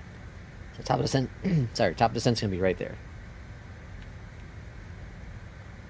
And with the CRJ, there's no auto throttle, so you're going to watch your speed. So right now we're currently in the climb dedent. So I go ahead and bring that throttle back a little bit. You see it says man up here. That means you're in manual. What I'm trying to do is just maintain our speed. So you can see right now there's no magenta above or below it, which means we're going to maintain our current speed of Mach 0.759. It's kind of slightly going up here and there, but we'll be fine where we are. We'll be fine where we are. And then, of course, when we start a descent, we're going to make sure we adjust that as well. On arrival, runway 33 left, we're going to exit to the left and just kind of park at we probably just park at either Bravo or Echo. Figure out what's best there. And I'm going to go ahead and put in 6,000 feet. It's going to be the minimum we'll drop on down to.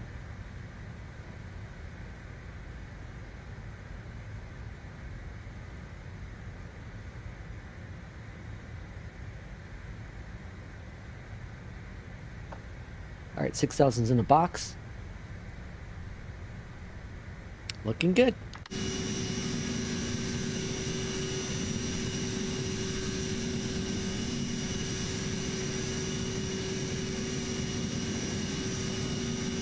It's a fun plane to fly. It's a terrible plane to be a passenger in. I've only flown in this plane one time in my life, and I never want to do it again. And I'm a smaller guy. I can't imagine like a big, tall dude or a heavier set person ever getting in this plane. It's just a super tight little cabin. It's also really surprising that regional airliners have this plane, because it is a more complex aircraft to fly.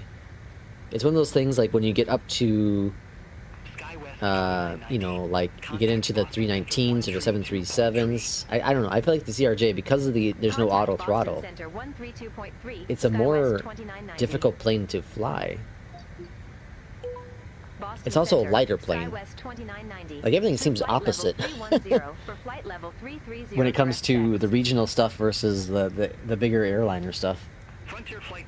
Like obviously you have more passengers, so I understand that aspect of it, but I don't know. The CRJ is just one of those more complex planes to fly. A lot more hands-on. But I guess it does get your skill set ready for if situations come up with the bigger planes, right? That'd be my thought process at least on it. 726. Contact Boston Center 128.1. Have a good one. All right, top of descent's going to be in about 5 minutes here, and then we'll make our descent down into Boston.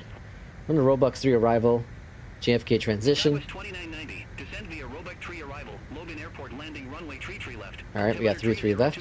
3025. That's exactly what I'm seeing with APL. Descend via Roebuck Perfect. 3 arrival. Logan Airport landing runway 33 left. Altimeter 3025. The SkyWest 2990. Now you can use there's a VNAV capability in this aircraft, but I don't recommend it. I just recommend going through vertical speed. That's what I use personally. So like there is the VNAV, but again, I don't recommend it.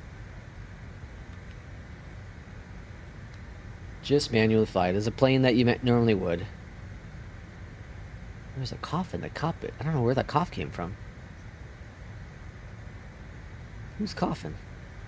Who's coughing in my cockpit? Ah, another subscriber. Thanks for the subscription. Welcome on in. Happy Friday to you. God, this whole week's gonna be so. The next 2 weeks gonna be so goofy, and it's gonna mess with my head. I'm still thinking it's Saturday today.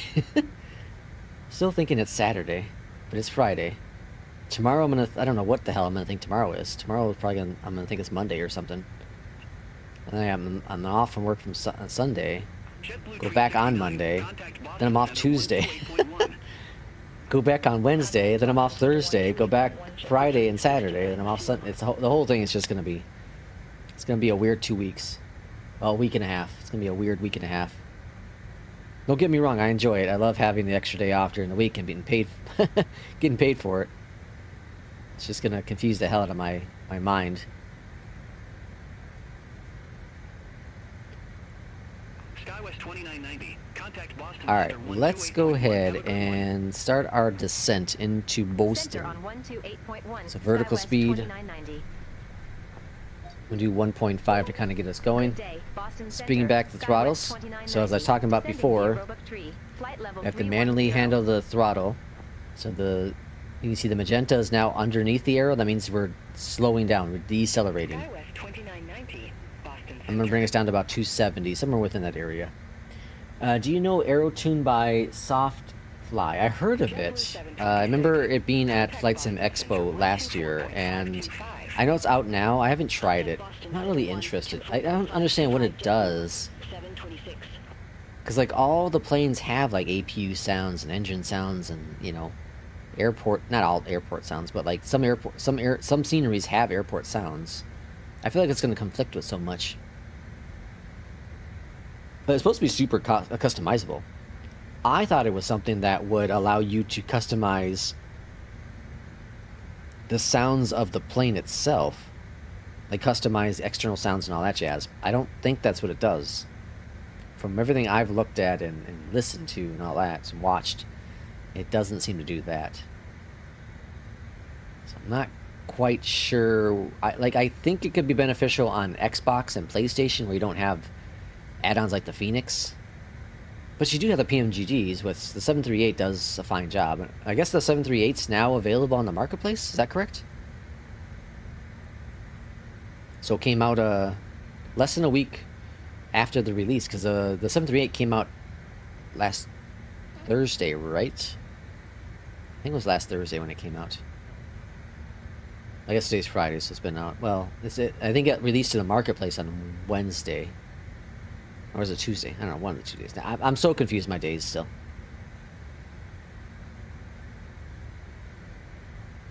Alright, so our current projection's looking pretty good, because we want to be at 6,000 feet around here, and you can see that magenta arch right there, so it's looking really, really good. Barry says yes. Yeah, it seems interesting. Aero Tune it seems really. Let's bring it up really quick. Let's take a look. See if we can get some more information on it. Aero Tune. JetBlue 369. Contact Boston Center 124.525. Have a good one. Center on 124.525, JetBlue 369. Have a good day. Oh hey, I think you're confusing Aero Tune with the other one. It's not called Aero Tune though. The SoFly one's not called Aero Tune, right? The AeroTune one is the AI optimizer. Aero, what's it called? Oh man, I was just reading about it last night. Contact Boston Center 124.525. It's called what? Also, WinWing's rebranding to Wind Control. It's a weird name. Boston Center, Where the hell did I see SkyWest that? 2990, descending via Robot Arrow 3, Sound flight or level something? 262. Was it on... Where the heck did I see that? SkyWest 2990, Boston Center. Copy.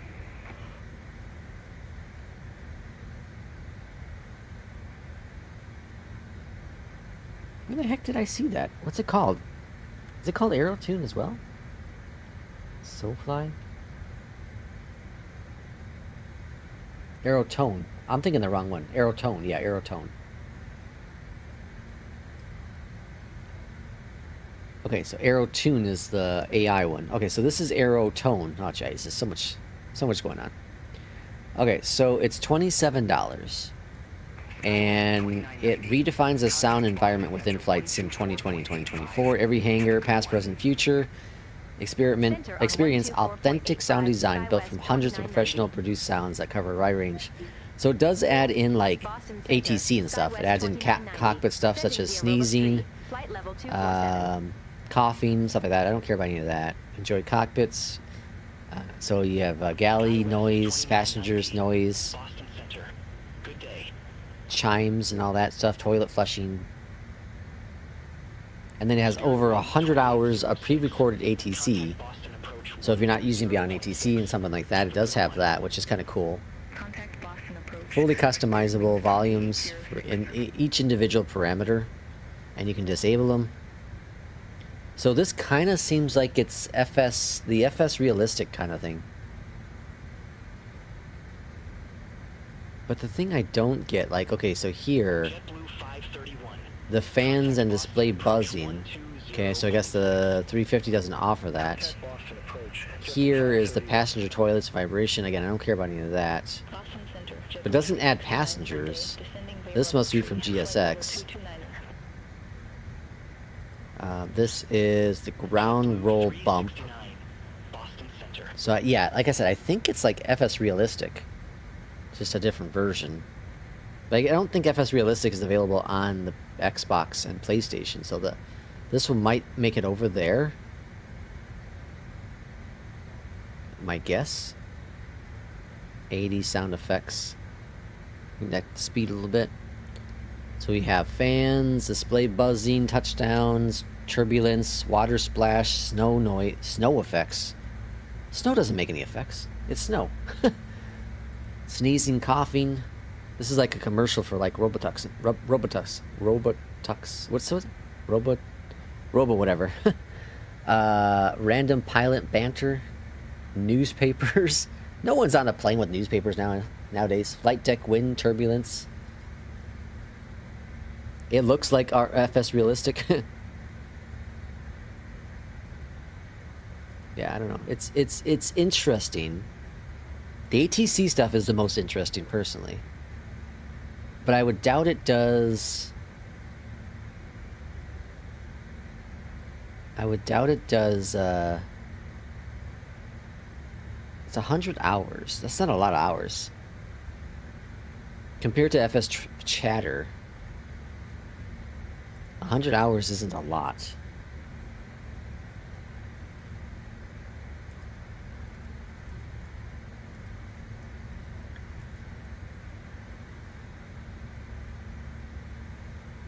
Let's see. I wonder if it does. Listed ATC is suitable for the on the ground in your specific region.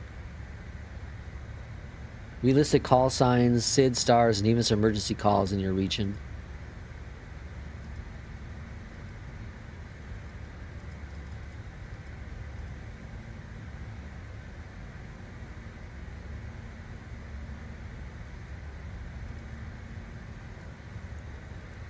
Huh. Yeah, I don't know. The idea is interesting. I can understand the market for it. I just think for people with like Beyond ATC and whatnot, it may not be necessary. You know, or say intentions, FS HUD, stuff like that. I just can't see it really being all that necessary. But I understand. I understand the what it offers. Overcomplicating things. Today I did a flight into the mountain airport. The ATC calls terrain alerts, procedures. It was very chaotic in the cockpit. Overcomplicating things. Today I did a flight into a mountain airport. It's very chaotic in the cockpit. Yeah. Yeah, I think it's just too much. I think it's too much. Like I was saying earlier, I think the more and more I think about it, you know, Jay Russ and Irishman, I think they're right. Less is more. Less is more. It's starting to be, you know, ring true as I, you know, keep adding things into the sim. But I will mess with I will mess with chase plane again though. Like I think chase plane's really cool. I just want to verify. I just want to know if it's still also with the whole, I don't know.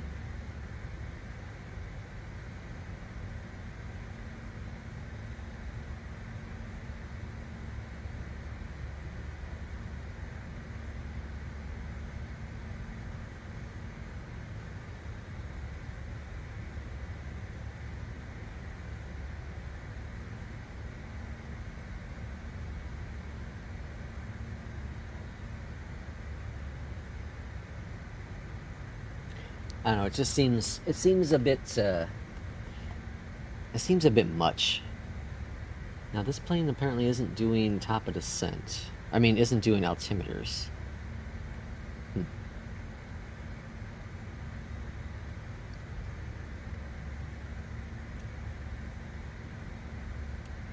3022. That's set. When the heck did the Fallout series start? The second series, or second season. I didn't know that came out. So I'm gonna probably watch the first or second episode today at some point. I had no idea that came out. So I'm gonna watch that. And then when does the next season of Severance come out? That's gonna be pretty quick too, right? I love the first season. It's really cool. My wife and I watched that. We're just finishing up, let's see, Severance. Or it says season 3, right? Season 3 filming in April. Oh, hold on now. Oh, hold on. I'm looking at season 2, yeah, season 2. And it comes out...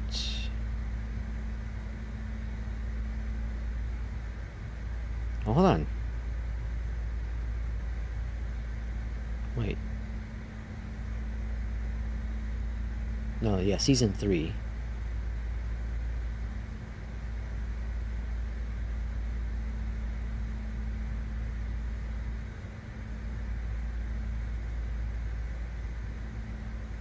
Yeah, so season 3, yeah.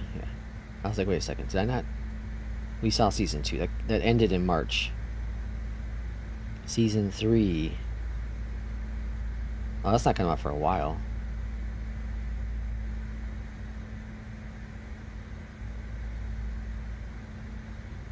What was season 2 again?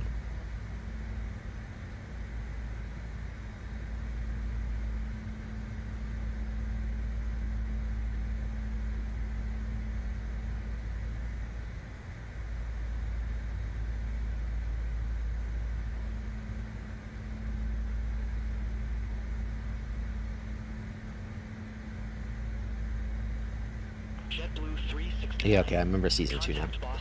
Okay, I see. Been watching Stranger Things. Yeah, my wife and I gotta watch that too. She rewatched the first or the previous season. So we had to watch that too. I didn't know they were like showcasing. They're showing that at the theater, the finale. They're showing it at the theater. That's crazy.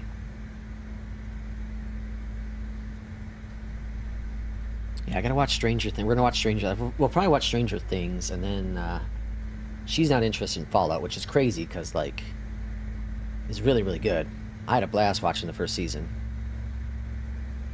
It's got like there's just the perfect amount of things that like you know are very similar to the game, but it also has its own thing. There's a plane right below us here. So ATC's gonna lose his job there. altitude 94.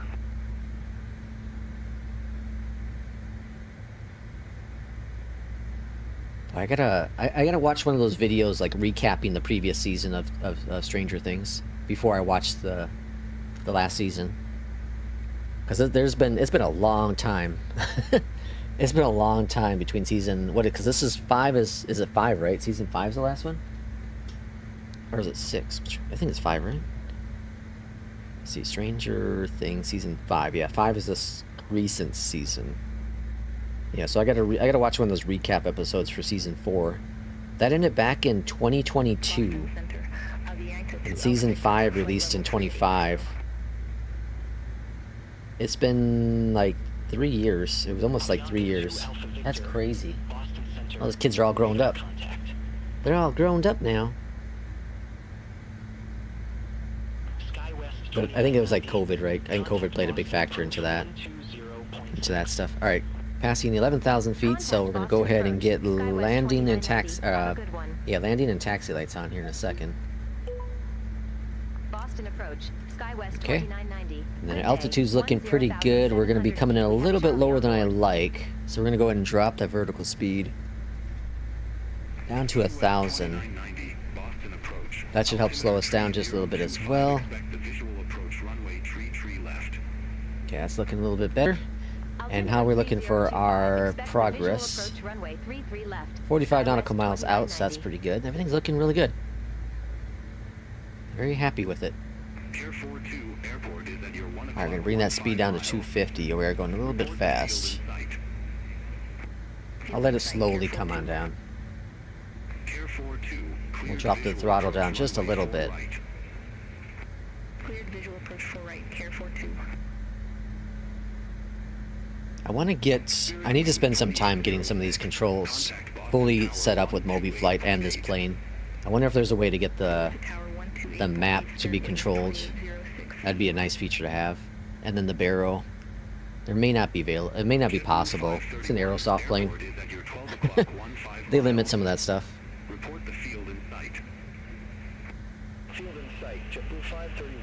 What a time to fly in Msfs with Christmas music playing in the background. So, yeah, we had company over yesterday, and I started playing some music. My wife's like, that's not Christmas music. I was playing the Witcher 3 soundtrack. I was like, we don't need Christmas music. Although, you know, so our tradition, here's our tradition. I talked about this the other day, but Christmas Eve, we have 2 Christmas movies we watch. 2 Christmas movies we watch. So we watched the first one on Christmas Eve. So we did Christmas Eve, we did some pizza, and we watched the movie, and then we opened our presents as well. And so on Christmas Eve, we watched Krampus, which is a horror movie. But it's, you know, it's a Christmas movie, right? So we watched that. And we also would watch, from time to time, we would watch The Night Before Christmas. Or sorry, hold on. The Nightmare Before Christmas. And we didn't watch it this year. So, because we were deciding if we were going to watch it for Christmas or Halloween or Christmas. But we decided we weren't going to watch it this year. So instead of watching the movie, I played the music as we were making dinner. Or as we were watching, as we were making the dinner, or lunch, lunch.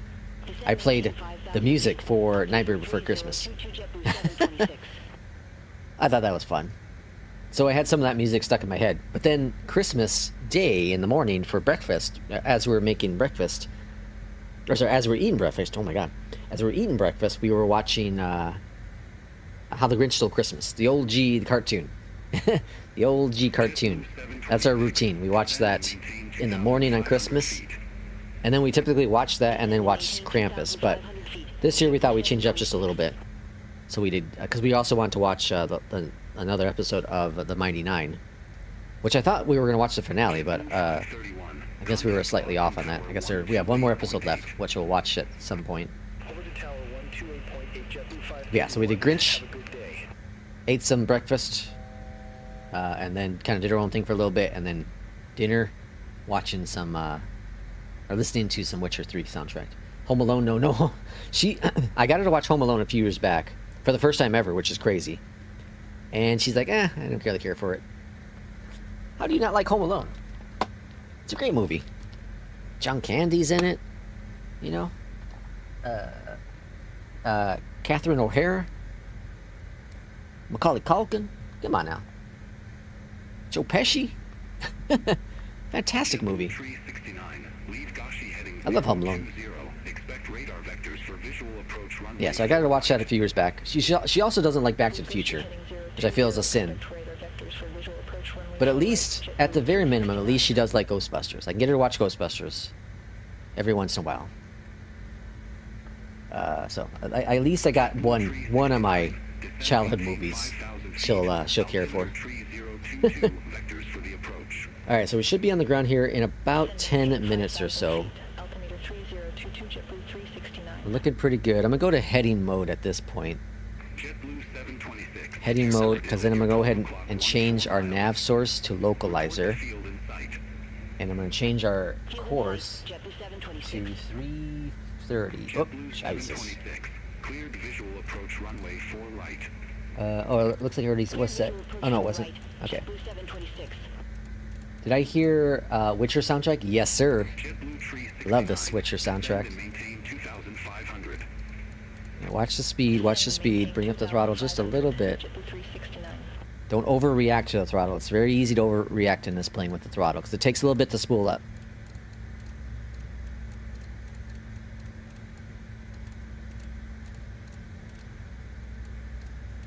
SkyWest 2990, leave bog heading tree 5. Expect radar vectors for visual approach runway tree left. All right, what am I doing? 330. Bog heading 335. Expect Perfect. radar vectors for visual All right, leaving runway bog heading 33 left. 335. So we're gonna swing over to the left-hand side, intercept the localizer. SkyWest 2990, turn left, heading tree 55, vectors for the approach. 355. Turn left, heading 355, SkyWest 2990. All right, swinging on over, and then we should get a descent down to probably 3,000. JetBlue 726, contact Boston Tower 128.8. All right, watching the speed. All's looking grand. I'm gonna bring the indicator down to 210, just so we have some sort of indication of what we're doing. Care 109er, Boston approach. Altimeter tree 022, expect the visual approach runway tree left. Altimeter tree 022, expect the visual approach. All right, looking good on the altitude. You can see the glide slope indicators right there.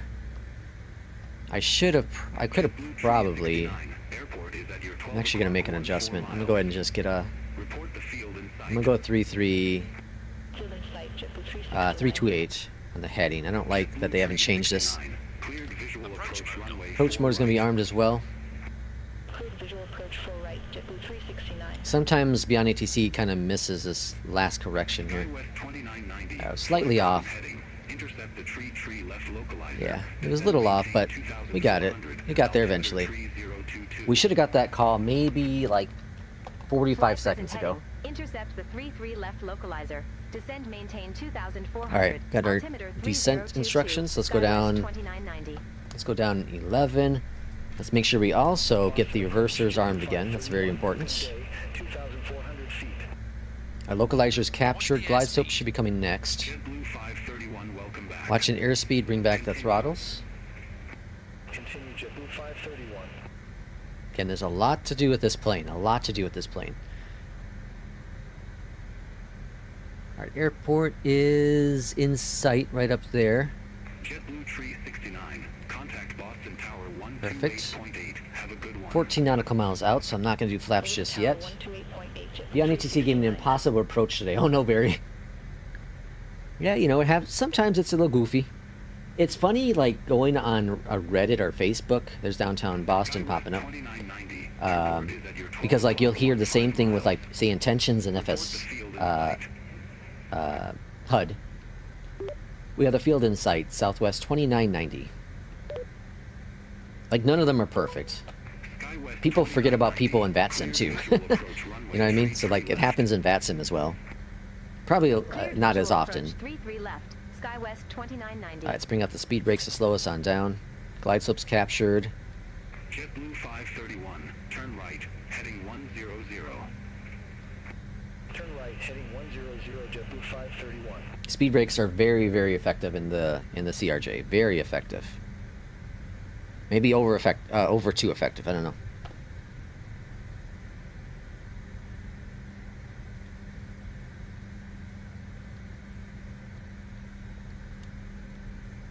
All right, flaps coming out. Flaps 1. Flaps are very effective as well. They really slow you down. SkyWest 2990. Over to Boston Tower. Boston Tower 128.8.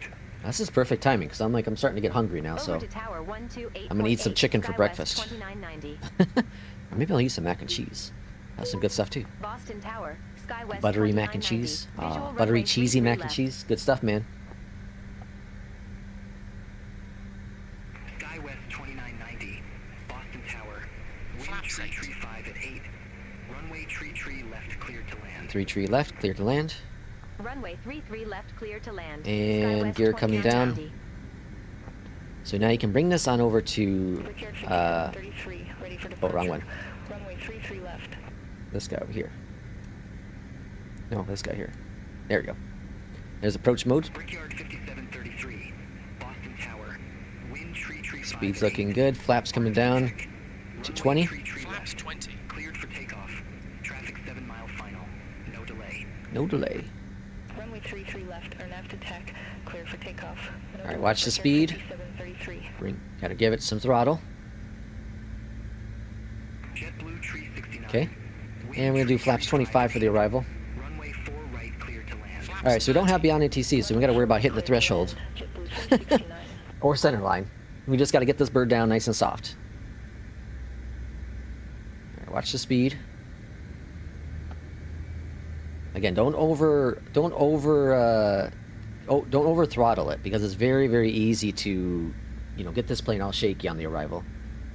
Too much throttle, too little throttle, just kind of bringing it nice and gently. Let's get the yoke cam out.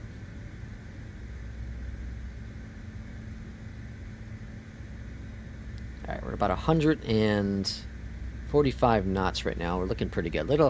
Little high, or little fast on it, but I'd rather be a little bit faster in the CRJ.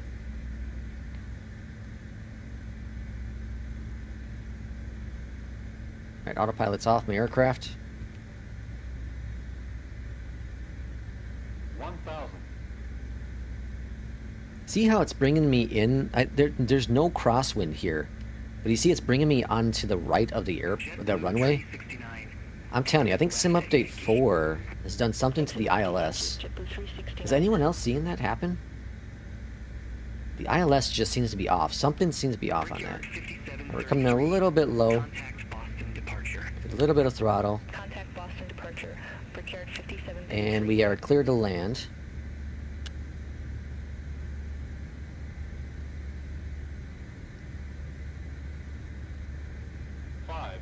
Watch the speed. Don't get too slow.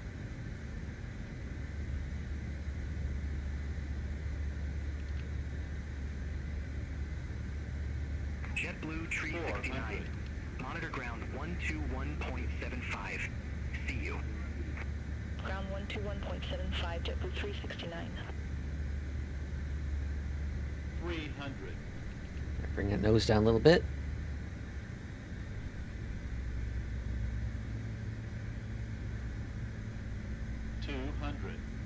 Minimums. Landing. Is United holding for us? Ready for departure. Runway 33 left. 100. United 1413 heavy. Hold short of tree left. 20. Roger, hold short of Idle. tree left. United 1413 heavy. 10. Let it settle down.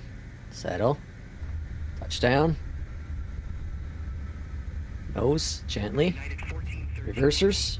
Runway tree left. Reverse green. Line up. Welcome to Boston. That's a pretty good landing. I'll take it. Left. Line up and wait.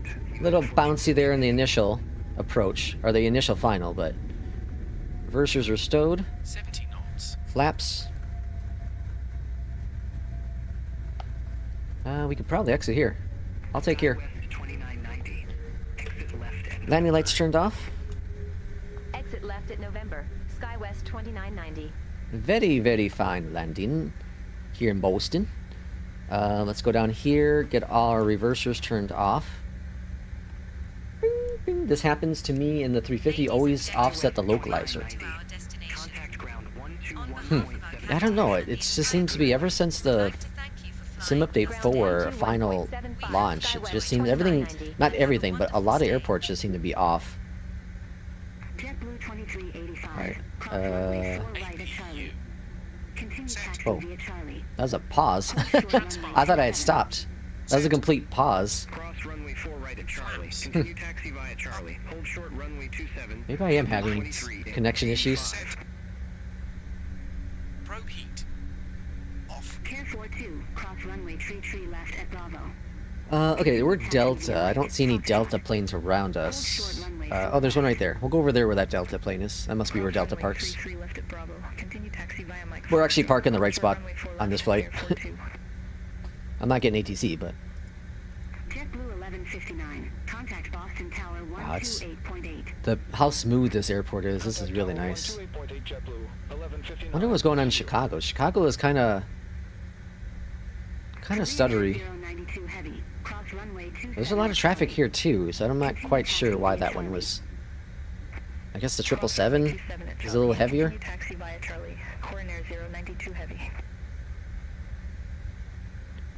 Alright, let's see. Let's park right over here. This is Southwest, but we'll park right over there. JetBlue 2385, continue taxi. Alright, taxi lights coming off. Yoke cam is off. Park right up, right next to this Delta. Hi Delta, how are you? Little EJET. Continue taxi via Foxtrot, Alpha. Cross runway 4 left at Foxtrot. Continue taxi via Foxtrot, Alpha, Care 42. Alright, parking brake is set. Over here to the EFB, let's go to aircraft. In place. Connected. It started up the EPU for me, thankfully. Cool. And then, engines turn off. Fuel switches. Bring that all down. We'll check our scores. Or our score, because we don't have APL. Or NewSky on this one. I'll kill out beyond ATC. Get that to calm down. And let's see how we did. So I got 8 flights in for the week. 99.2 on the average score. Very good. That's why FedEx accepted me, probably. I'm probably going to end up jumping back over to FedEx with the routes. I'll make my decision here this later this morning. Another 100, I'll take it. 82.2 on the XP. Very, very good. And then what's our landing rate? A 156. Hot damn. That was really smooth. Cool. Well, that's today's flights, folks. Thanks for coming on in. Much appreciated as always. We'll see y'all on Sunday. We'll do a Sunday flight. There's a Saturday event too, I thought, right? Oh yeah, there's this one here. Yeah, I might do this one at some point today. This Friday event. There's a couple of Saturdays, but they're like long hauls. Cool. All right, folks, that's going to be it for today again. Thanks for coming in. We'll see y'all Sunday. Have a great rest of your Friday. For those who have long weekends, enjoy your long weekend. We'll see you Sunday for a couple of flights, and then probably Monday night, and then Tuesday morning. But that's gonna be it. Thank y'all. We'll see you on Discord. Take care.